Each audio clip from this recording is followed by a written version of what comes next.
Assalamualaikum warahmatullahi wabarakatuh.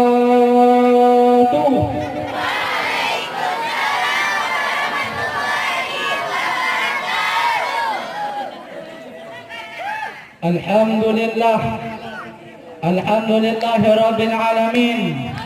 Nahmaduhu wa nasta'inuhu wa nastaghfiruh wa na'udzu billahi min shururi anfusina wa min sayyiati a'malina. May yahdihillahu fala mudilla lahu wa may yudlil fala hadiya lahu. Asyhadu an la ilaha illallah wahdahu la syarika lahu wa asyhadu anna Muhammadan abduhu wa rasuluh la nabiyya ba'dah. Allahumma salli wa sallim wa barik wa karim wa a'zim ala habibana Muhammad sallallahu alaihi wasallam wa ala alihi wa azwajihi wa dhurriyyatihi ajma'in. Rabbi ishrah li sadri wa yassir li amri wahlul 'uqdatam min lisani yafqahu qawli. Rabbi zidni 'ilma warzuqni fahma warzuqna bis-shalihin. Amma ba'du.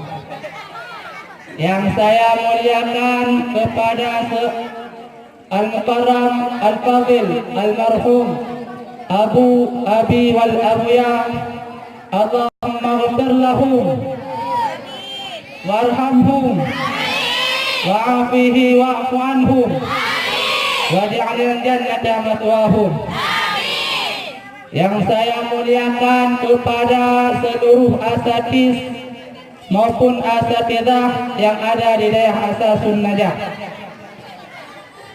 dan yang saya muliakan kepada seluruh santriwan dan santriwati, semoga mendapatkan rahmat dari Allah Ta'ala. Saya bukan Abdul Somad, bukan pula Abdul Somad, tetapi Abdul Somud, walaupun hitam tetapi imun. Jauh-jauh saya merantau dari Riau. Saya diutus oleh Abdul Somad untuk memberikan sedikit tausiah kepada santriwan dan santriwati di daerah Asasun Najah, yang saya beri judul tentang memperbaiki kesalahan dalam kehidupan.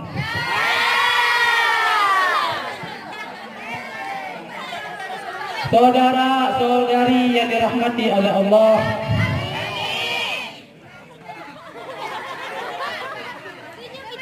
tiap-tiap kita manusia itu memiliki kesalahan.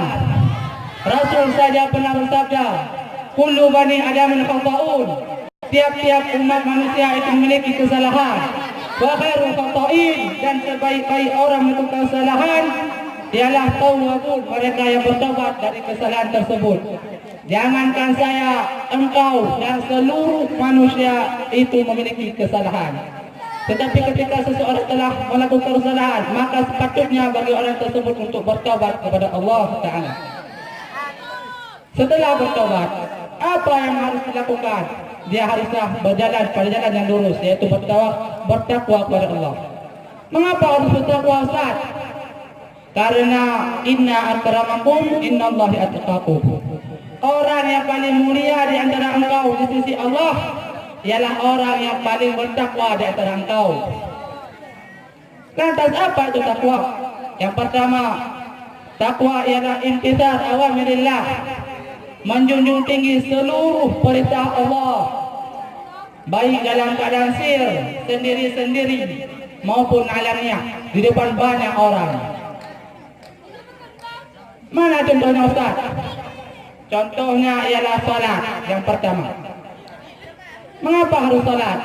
Karena suatu kewajiban setelah seseorang masuk dalam agama Islam, setelah syahadati an la ilaha illallah wa anna Muhammad Rasulullah, ialah iqamis salat, mendirikan salat. Sehingga wajar jika Rasulullah mengatakan as-salatu imaduddin, Salat merupakan tiangnya agama. Panggung ini, tanpa tiang ini dan ini, maka tidak akan berdiri dengan sendirinya. Begitu juga agama seseorang. Agama tanpa salat, maka sama saja agama tersebut nol hasilnya. Engkau puasa, engkau bayar zakat, engkau naik haji, tetapi engkau tidak salat, maka seluruh apa yang engkau kerjakan tidak akan diterima oleh Allah sehingga engkau mengerjakan salat. Lantas yang kedua, contoh yang harus kita junjungi perintah Allah ialah bertakwa kepada orang tua.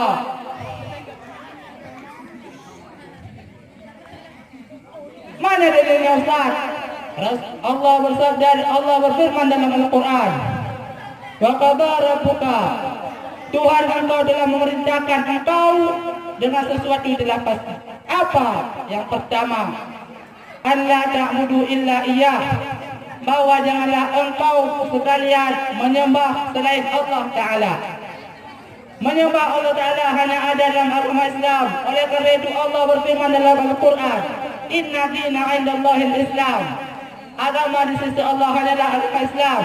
Selain agama Islam, maka la yuqbalullah yaumal qiyamah, tidak akan diterima oleh Allah Ta'ala pada hari kiamat kelak. Lantas yang kedua, sesuatu perintah yang telah pasti ditentukan oleh Allah ialah wabil walidaini ihsana, berbakti kepada kedua orang tua. Mengapa harus berbakti kepada orang tua, Ustaz? Karena orang tua engkau, baik emak ataupun ayah engkau, merupakan perantaraan adanya engkau di dunia ini.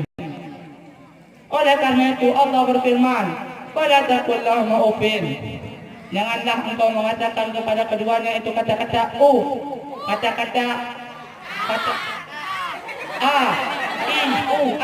sama saja. Apalagi sampai engkau menendang keduanya, itu engkau sama saja mencari kemurkaan Allah Ta'ala. Akan tetapi apa pula yang harus kita katakan? Faqul lahum qawlan karima, katakanlah berkeduanya itu perkataan-perkataan yang mulia. Kemudian yang kedua, saudara-saudari yang dirahmati oleh Allah, takwa tersebut ialah wajtinabu nawahihi sirran alaniyah, engkau menjauhi seluruh larangan Allah Ta'ala, apakah dalam keadaan sir maupun alaniyah. Mana contohnya Ustaz? Sebagai saya contoh, saya berikan dua. Yang pertama, narkoba. Mengapa narkoba? Karena sekarang banyak pemuda-pemuda yang mengkonsumsi narkoba. Mengapa narkoba harus dijauhi? Hukum bunuh diri itu haram, sedangkan narkoba itu membunuh engkau, maka narkoba pun haram. Oleh karena itu harus engkau jauhi apabila engkau ingin menjadi orang yang takwa di sisi Allah. Sama. Jikalau saya diminta untuk memberikan ancaman bagi para pengkonsumsi narkoba, maka saya akan bawa dua orang lagi. Yang pertama sebagai pembicara, yaitu polisi. Yang kedua dokter. Dan yang ketiga barulah saya, saudara BPI. Berbicaralah polisi ketika itu.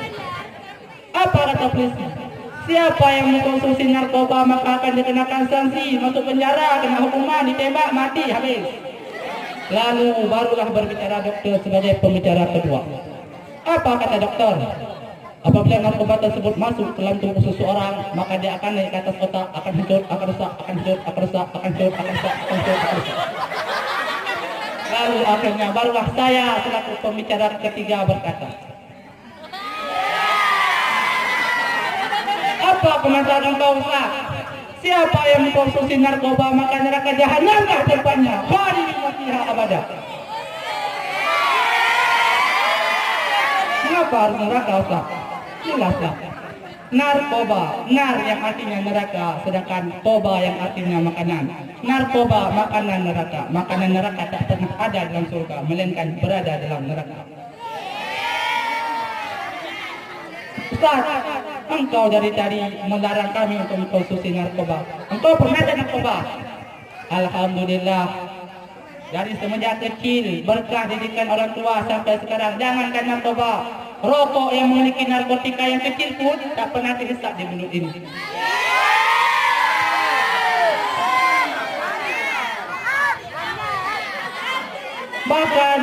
dulu ketika saya di daerah dulu, yaitu Darul Zahidin, saya satu kamar dengan para mafia. Apa mafianya Ustaz?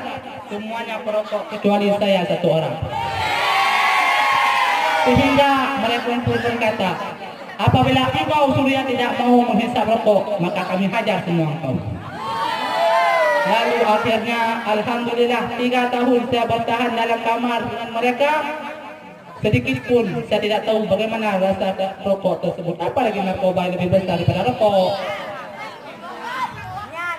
Lantas, apa kita berwasa? Larangan yang diperintahkan oleh Allah untuk kita jauhi, yaitu bagi kalian kaum wanita, yaitu aurat kalian.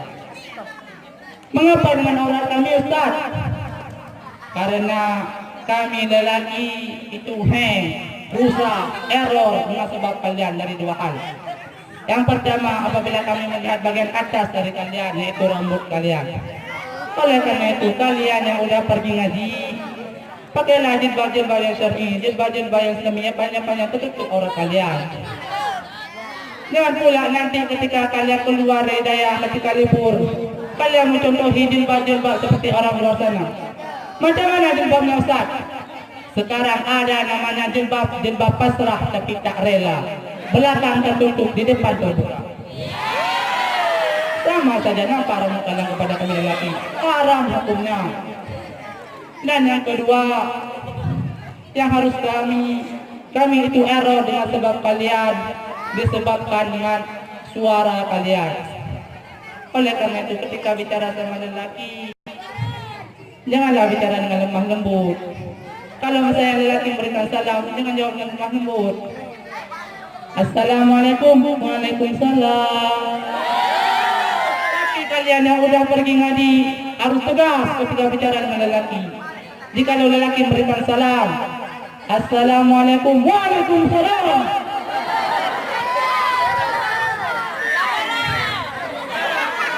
Ustaz, kalau kami bicara tegas sama mereka seperti itu, takutnya nanti kami ditusir. Alah, banyak masih lelaki lain yang mau dengan kalian. Tinggal pilih yang mana kalian suka. Tapi kalau misalnya pula kalian pilih saya nantinya, kenapa Ustaz? Takutnya cemburu berkasih saya. Ini punya kasih Ustaz, punyalah. Bahkan saya jadikan dia sebagai cinta pertama saya. Mengapa? Karena al-muhabbatul ula la tunsafiha. Cinta pandangan pertama tidak bisa dilupakan. Siapa dia? Yaitu Rasulullah sallallahu alaihi wasallam. Kenapa engkau cinta pada Rasulullah? Ada yang cinta pada saya, maka saya cinta kepada beliau. Mana buktinya Ustaz? Pada suatu hari beliau dengan duduk para sahabatnya, di mana ketika duduk tersebut tiba-tiba dari matanya mengalirkan air mata ke pipinya. Hingga beliau pun berkata, ahbabi, ahbabi, ahbabi, kekasihku, kekasihku, kekasihku. Mata arahum, kapan aku akan bisa melihat mereka? Mata alqahum, kapan aku akan bertemu dengan mereka? Sehingga para sahabat yang mendengarkan perkataan Nabi yang demikian, mereka pun cemburu terhadap kekasih yang dimaksud oleh Rasulullah. Lalu Rasul pun berkata pada kali yang kedua, ahbabi, ahbabi, ahbabi, mata arahum, mata alqahum. Hingga para sahabat pun makin naik kecemburuannya, tapi mereka tidak bertanya ketika itu. Hingga akhirnya Rasul pun berkata untuk ketiga kalinya, ahbabi, ahbabi, ahbabi, kekasihku, kekasihku, kekasihku, mata arahum, mata alqahum. Kapan aku akan bisa melihat mereka? Kapan aku akan bertemu dengan mereka? Maka para sahabat ketika itu bertanya satu orang, bangun. Ya Rasulullah, dari tadi kami mendengarkan engkau mengatakan ahbabi, ahbabi. Kata kami engkau, kami ini kekasih engkau. Kami selalu bertemu dengan engkau, engkau selalu melihat kami, engkau selalu bertemu dengan kami. Akan tetapi apa jawaban Rasulullah pada ketika itu? Bal antum ashabi. Kalian itu bukan kekasihku, tapi kalian merupakan sahabat sejatiku. Kata siapa kekasih engkau ya Rasulullah? Maka beliau pun berkata, pada ketika itu, mereka ialah orang yang hidup setelah masaku. Mereka tak pernah melihatku, tetapi mereka beriman kepadaku. Siapa mereka Ustaz? Engkau adalah kekasihnya. Oleh karena itu balaslah cintanya. Jangan engkau palingkan cinta Rasulullah kepada orang lain. Berarti tidak boleh mencintai orang lain, Ustaz? Boleh. Tetapi jadikanlah Rasulullah sebagai cinta pertama engkau. Ingat, la yu'minu ahadukum hatta akuna ahabba ilaihi min walidihi wa walidihi wan nas ajma'in. Kalian itu tidak dikatakan orang yang beriman dengan sempurna sehingga kalian lebih mencintai aku daripada kedua orang tua kalian, anak-anak kalian dan seluruh manusia yang lainnya. Maka utamakanlah Rasulullah daripada yang lainnya. Saudara-saudari yang dirahmati oleh Allah, ketika engkau telah melakukan yang demikian, apakah engkau telah dikatakan orang bertakwa? Telah, tetapi belum sempurna ketakwaan engkau sebelum engkau tahalli bikulli fadilah, bikulli radilah. Engkau mengkosongkan diri engkau daripada tiap-tiap kekurangan. Apa sifat yang mendapatkan kekurangan pada manusia? Yaitu takabur. Saya kasih contoh. Takabur apabila terletak pada Allah Ta'ala, maka itu bagus bagi Allah. Akan tetapi apabila takabur tersebut terletak pada diri kita manusia, maka sungguh hina diri kita ini. Seumpamakan seperti keras apabila terletak pada batu, maka bagus bagi batu tersebut. Mengapa? Karena ketika kita membangun sekolah, menasah dan lain sebagainya, akan kokoh bangunan tersebut. Akan tetapi coba kalau keras tersebut terletak pada kuih, maka jalankan kalian, saya pun tidak akan memakannya. Yang ada patah gigi saya dan sini. Begitu juga dengan sifat takabur. Sifat takabur tidak boleh pada kita manusia. Wala tamshi fil ardi marahan. Jangan engkau berjalan di atas bumiku dengan takabur, dengan sombong. Kemudian ketika telah takabur, maka barulah engkau menghiasi hati engkau, diri engkau dengan tiap-tiap fadilah kelebihan. Mana salah satunya, Ustaz? Tawadhu. Mengapa tawadhu? Karena man tawadha'a rafa'ahu Allah. Siapa yang tawadhu, yang merendahkan diri, maka Allah akan mengangkat derajatnya. Saudara-saudari yang dirahmati Allah, kesimpulan daripada pidato saya ialah yang pertama, marilah kita ubah diri kita. Memang dulu kita melakukan kesalahan, tiap-tiap manusia ada kesalahan. Tetapi marilah kita sekarang bertobat dan berusaha sungguh-sungguh bertakwa kepada Allah. Kemudian yang kedua, cintailah Rasulullah. Karena mengapa? Para pecinta Rasulullah pasti mereka akan mengatakan, la tarjul jannah bil jannah. Jangan engkau capai surga tersebut karena surga. Akan tetapi tarjul jannah li anna Muhammadan fiha. Capailah surga karena Muhammad berada dalam surga tersebut. Engkau mulia ketika engkau masuk ke dalam surga, tetapi surga baru mulia ketika ada Rasulullah di dalamnya. Mana perumpamannya, Ustaz? Saya kasih contoh, yaitu kamar pengantin. Kamar pengantin walaupun indah dihiasi, apabila tiada pengantin lelaki dan perempuan, maka sama saya tidak akan indah ketika kita pandang. Akan tetapi baru indah kamar pengantin tersebut apabila ada pengantin lelaki dan perempuan di dalamnya. Begitu juga dengan surga. Surga baru dikatakan indah apabila ada Rasulullah di dalamnya. Maka utamakanlah Rasulullah daripada yang lainnya. Sebenarnya banyak masih yang ingin saya sampaikan, tetapi saya teringat Rasul pernah bersabda, banyak bicara maka akan banyak dosa. Jadi biar saya tidak banyak dosa, saya akhiri sampai di sini saja. Tapi sebelum itu saya ingin mengatakan undur maqala wala tandur maqala. Perhatikanlah apa yang dikatakan, jangan lihat siapa yang mengatakan. Saya juga orang muslim yang bermaksiat. Ini yang saya sampaikan. Allahumma salli wa sallim wa barik wa karim wa azim ala habibina Muhammadin sallallahu alaihi wasallam wa ala alihi wa azwajihi wa dzurriyyatihi ajma'in. Subhanakallahumma wa bihamdika asyhadu an la ilaha illa anta astaghfiruka wa atubu ilaik. Assalamu alaikum warahmatullahi wabarakatuh.